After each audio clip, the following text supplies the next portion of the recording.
moment we've been waiting for is here.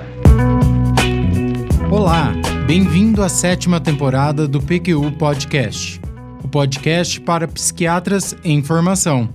Aqui é evidência com opinião. Eu sou André Boim e é uma satisfação tê-lo como ouvinte. Esse é mais um episódio que realizo em parceria com o podcaster colaborador André Boim, que hoje prometeu trazer um assunto inovador. Pronto para começar, André? Já a postos, Vinícius. Sempre é um prazer dividir um episódio com você. Muito bom. Vamos ao trabalho, estou ansioso. Conte ao ouvinte o que preparou para esse episódio.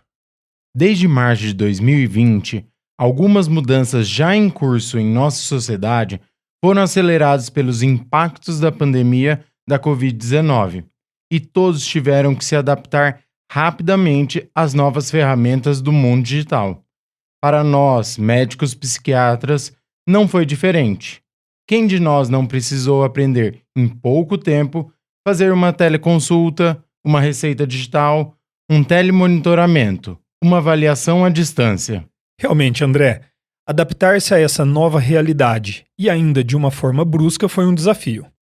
Alguns aspectos deste desafio foram abordados nos episódios 106, Isolamento Social, Medos e Incertezas com a Covid-19, 109, Teleconsulta Psiquiátrica em Tempos de Covid-19 e 119, Reabertura do Consultório em Meio à Pandemia.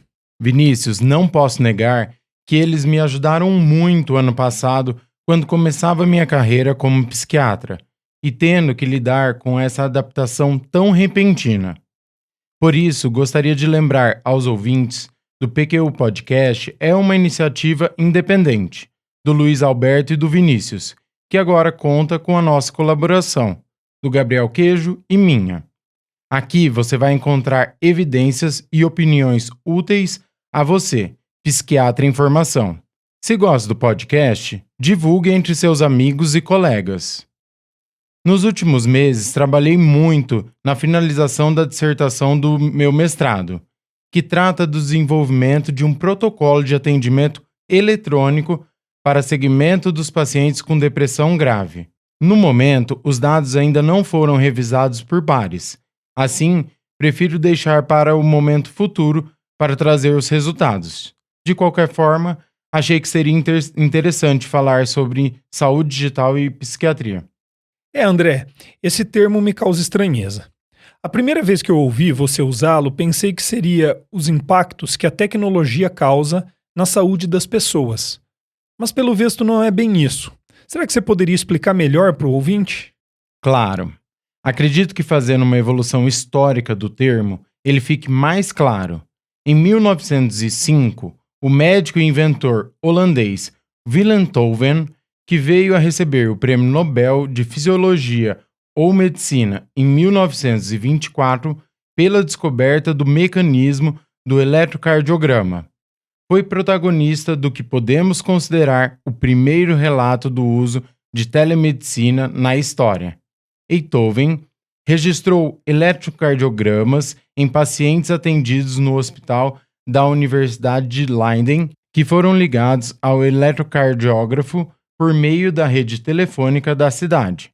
Isso porque o instrumento, que pesava 270 quilos, estava instalado no laboratório de fisiologia a 1,5 km do hospital. Por esse procedimento, obteve numerosos telecardiogramas, que apresentou e interpretou no clássico artigo intitulado L'Electrocardiogramme, un archive international de physiologie, em 1906. Que história sensacional, André. Não é? O termo telemedicina, provavelmente inspirado no telecardiograma do Touwen, só veio a ser utilizado em meios acadêmicos em 1969, pelo pesquisador Raymond Murphy e Kate Bird, no 16º Congresso Internacional de Medicina Ocupacional. O desenvolvimento da telemedicina foi rápido, principalmente nos países desenvolvidos. Em 1999, na 51ª Assembleia Geral da Associação Médica Mundial, realizada em Israel, foi aprovada a Declaração de Tel Aviv sobre responsabilidades e normas éticas na utilização da telemedicina. Muito boa essa história que você nos contou, André. Gostei. Legal, né? Na década de 90, o termo e-health, de origem incerta, começou a tomar lugar do termo telemedicina, propondo-se a ser mais abrangente. A sua origem aparentemente está ligada a líderes da indústria e profissionais de marketing, sendo, aos poucos, inserido no meio acadêmico. Inicialmente, o termo significava o uso da internet na medicina, como um neologismo de outras e-words, já utilizadas nesse universo, como e-commerce. Mais recentemente, o termo e-health tem sido usado de maneira mais abrangente para descrever a combinação do uso de comunicação eletrônica e tecnologia da informação na área da saúde para o manejo de dados digitais, transmitidos, armazenados e recuperados eletronicamente, para fins assistenciais, educacionais e administrativos, tanto em sítios locais como à distância. Eu não gosto do termo e-health, André. Você não está sozinho, Vinícius. Alguns pesquisadores da área também julgam o termo inapropriado para a literatura científica. Ele dá a ideia de algo comercial demais. Acredito que não usaria em textos acadêmicos. E não é só isso, ele é impreciso. Deve até funcionar do ponto de vista de marketing, quem sou eu para discordar disso. Mas é impreciso na comunicação. O conceito principal a ser comunicado é o de assistência médica oferecida eletronicamente, e não de saúde. Penso a mesma coisa, mas não para por aí. O termo mHealth foi introduzido na literatura em 2003, como uma resposta rápida à expansão tecnológica da comunicação móvel e sua utilização percebida como facilitador do acesso aos cuidados de saúde. Seus defensores justificavam seu uso devido ao alcance da tecnologia móvel como meio de acesso aos cuidados de saúde de grande parte da população mundial não atendida em escala global. Sem dúvida a tecnologia é muito bem-vinda. Só estou enroscado aqui com o termo utilizado para descrevê-la mesmo. Sim, a característica mais importante é que ela é centrada na pessoa e onipresente, possibilitada pela tecnologia do telefone móvel e pela conexão à internet. A mHealth é definida como, abre aspas, cuidado à saúde para qualquer pessoa, a qualquer hora, em qualquer lugar, removendo as restrições temporais e de localização, melhorando a cobertura e a qualidade dos cuidados à saúde. Ambicioso. Espero que leve a tudo isso mesmo. Mas já foram tantos termos novos que eu devo confessar que eu estou meio perdido. Quando vamos chegar na saúde digital? Entendo, Vinícius. Foi assim mesmo que senti quando iniciei o estudo para o meu mestrado. Agora sim, o termo mais novo a ganhar popularidade entre os profissionais de saúde e pacientes é saúde digital. Tamanha a importância desse novo termo que em 2019 a Organização Mundial de Saúde, OMS, anunciou um plano para criar um departamento de saúde digital e lançou uma diretriz sobre intervenções abarcadas por esse conceito.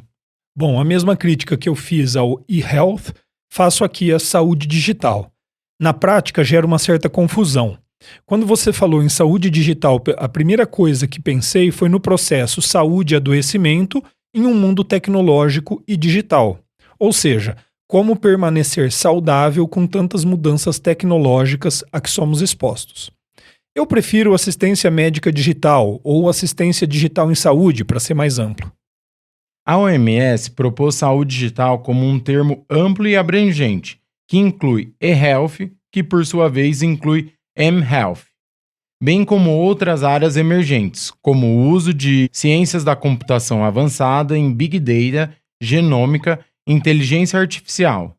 Na literatura acadêmica, saúde digital ficou definida como, abre aspas, a transformação cultural de como as tecnologias disruptivas que fornecem dados digitais e objetivos acessíveis a cuidadores e pacientes levam uma relação médico-paciente de igual nível com tomada de decisão compartilhada e democratização do atendimento, fecha as aspas, ou, aspas novamente, usando ferramentas digitais para atualizar a prática da medicina para que seja de alta definição e muito mais individualizada.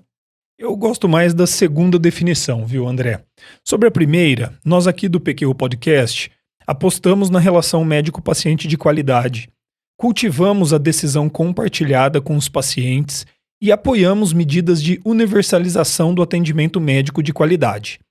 Mas não acreditamos que a relação médico-paciente deva ser de igual nível. O paciente o procura justamente em busca de conhecimento técnico que ele não possui.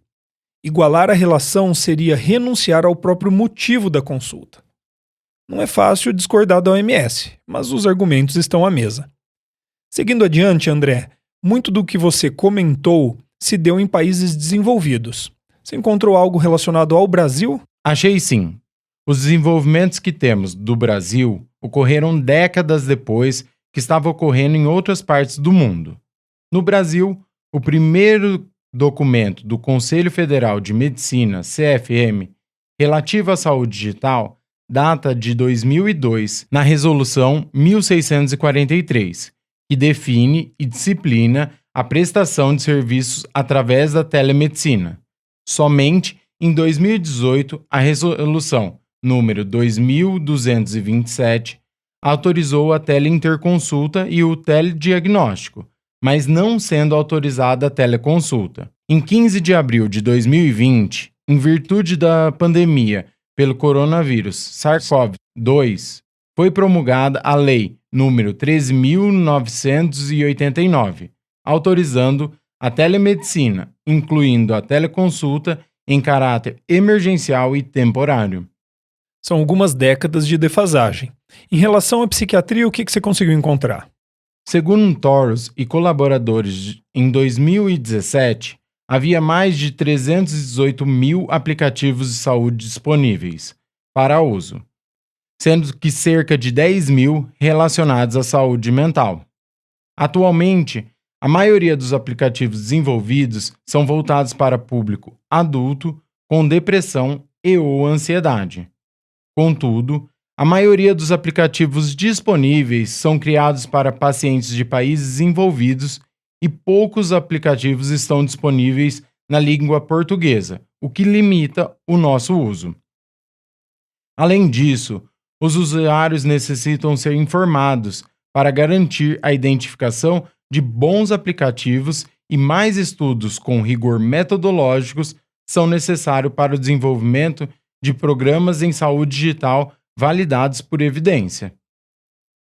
Em revisão de literatura, Sholin Law, da Universidade de McGill, e Carol Adair, da Universidade de Calgary, ambas no Canadá, categorizaram em 5 áreas os aplicativos em saúde mental: fornecimento de informações, triagem, avaliação e monitoramento, intervenção e suporte social. Surpreendente, hein? Eu não tinha ideia de que existiam tantos aplicativos de saúde mental. E isso em 2017, imagine hoje. Para ser sincero, eu não tenho nenhuma experiência com o uso de aplicativos no atendimento dos meus pacientes. Além da experiência do seu mestrado, você já usou algum, André? Na minha prática, tenho pouca experiência com o uso de aplicativos. Acompanho alguns pacientes que usavam aplicativos para procurar e fazer psicoterapia, e outros que usavam aplicativos para realizar prática de mindfulness. Entretanto, até o momento, o uso de aplicativo não influi na minha assistência ao paciente. Curiosamente, enquanto preparava este episódio, uma paciente entrou em contato solicitando encaminhá-la para a plataforma norte-americana destinada ao tratamento de abstinência de opioides. Trata-se de um programa de terapia cognitivo-comportamental, com duração de 12 semanas, aprovado pelo FDA, em que o paciente usa um aplicativo para registrar como se sente, se teve fissura, qual foi o gatilho, além de completar um diário de atividades. O paciente só pode aderir ao programa se for encaminhado por algum médico que terá acesso aos dados e acompanhará a evolução do paciente. Além do programa para abstinência de opioides, a plataforma ainda conta com um tratamento para abstinência de outras substâncias. Muito legal, André. Esse é um modelo que me agrada, o uso da tecnologia para otimizar o tratamento dos pacientes, sem, no entanto, dispensar a participação do médico. Gosto e uso muito de teleconsultas, por exemplo, mas reconheço que estas não substituem o bom e velho encontro cara a cara com o paciente. Concordo. Uma exigência para adesão a esse programa é que o paciente esteja em segmento psiquiátrico.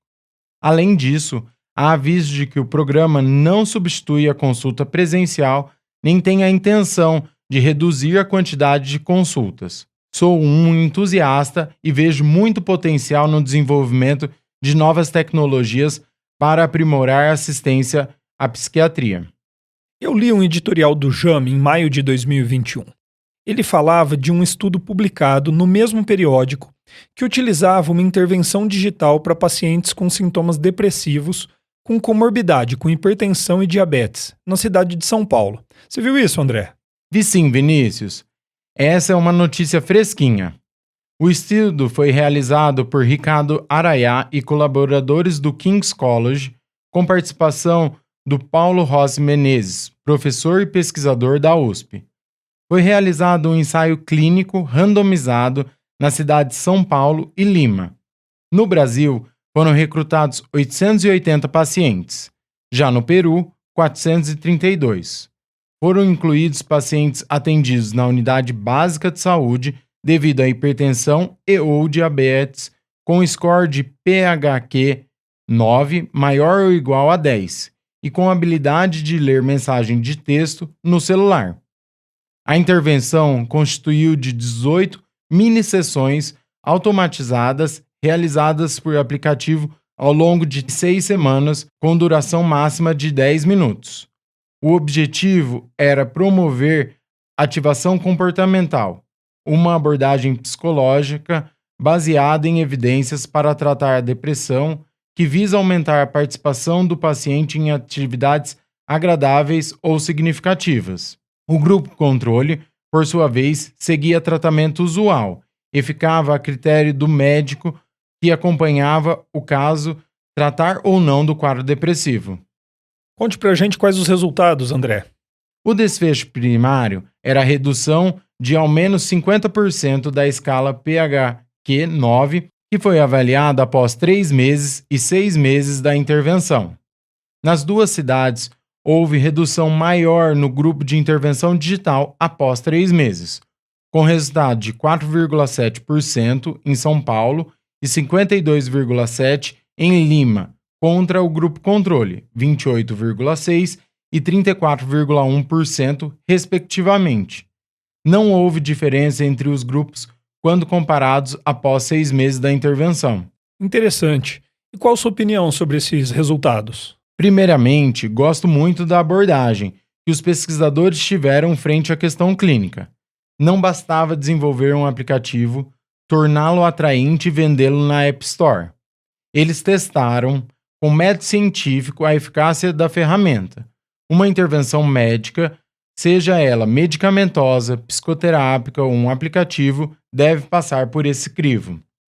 Sobre os resultados em si, considero relativamente modestos no curto prazo de 3 meses, e não há diferença entre os grupos após 6 meses. Perfeita sua colocação sobre a necessidade de se testar a eficácia das intervenções digitais, assim como seus possíveis efeitos indesejados.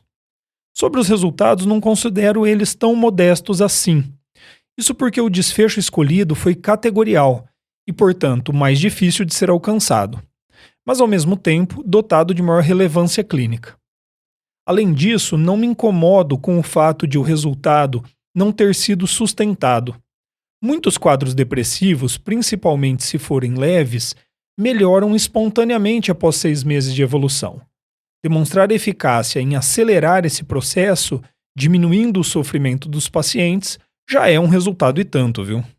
Legal. Ainda assim, vale o alerta de que a assistência digital em saúde ainda tem um longo caminho pela frente, mas vejo potencial na complementariedade da boa prática clínica com novas tecnologias de assistência ao paciente. É assim que eu vejo também. Há muita euforia quando algo inovador é proposto na psiquiatria. Me lembro de outros momentos assim. Mas precisamos de estudos bem desenhados e conduzidos para incorporarmos essa novidade em nossa prática. Algo mais, André? Não, disse tudo o que pretendia. Espero que essas informações permitam que o ouvinte tenha perspectiva mais ampla do que está sendo feito em medicina digital em psiquiatria. Obrigado por nos acompanhar até aqui e até a próxima.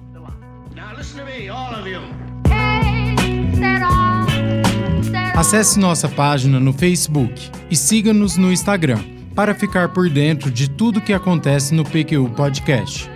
Confira nosso site www.pqpodcast.com.br. Todos os episódios já publicados, com as respectivas referências, organizados por data, autor e sessão. O PQU Podcast agradece a sua atenção.